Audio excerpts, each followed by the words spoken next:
Picture this: a little boy no older than 9, with tiny hands hardened by heavy bricks.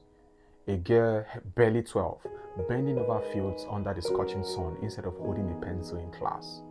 These are not just distant images.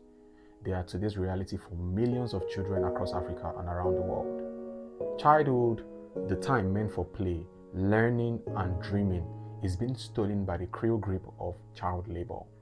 Child labor is not just about helping at home or learning responsibility. We are talking about children forced into hazardous, dangerous, and exploitative work that risks their health, robs their future, and traps them in cycles of poverty.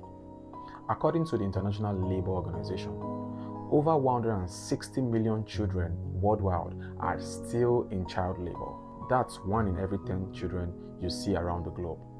And shockingly, Africa has the highest numbers. More than 72 million children are affected. So the question is, why in 2025 is child labor still such a massive problem? First, poverty. Many families struggling to survive see no choice but to send their children to work instead of school. A child becomes another income earner. Second, weak policies and enforcement. Even though child labor is outlawed in most countries, loopholes and lack of monitoring make the laws ineffective.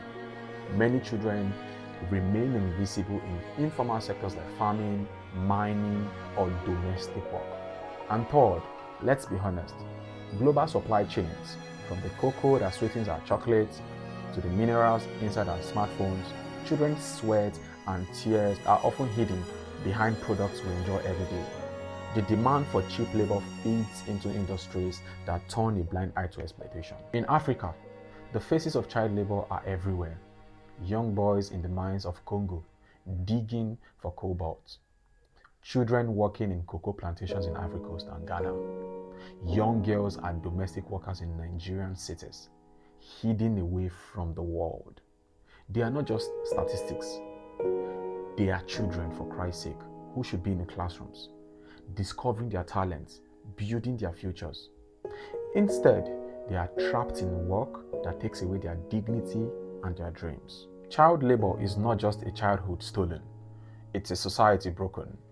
When children are forced into work, they miss out on education.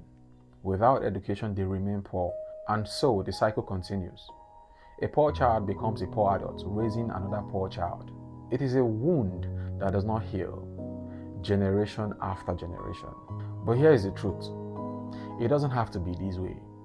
Governments must strengthen laws and enforcement so no child slips through the cracks. Secondly, companies must be held accountable for ethical supply chains that are free from child labor. 3. Communities must invest in education and social support so families don't feel forced to put children to work. And we, ordinary people, must raise our voices, demand change, and refuse to look away. Every child deserves the right to dream, the right to play, the right to sit in a classroom, not a mine, to carry books, not bricks. Child labor is not just an African issue, it's a global shame. But together we can turn it into a global victory by choosing justice over profits and humanity over exploitation. Because childhood should never be a luxury, it is a right. And until every child is free from labor, our work is not done. We are Voice of Children, Africa.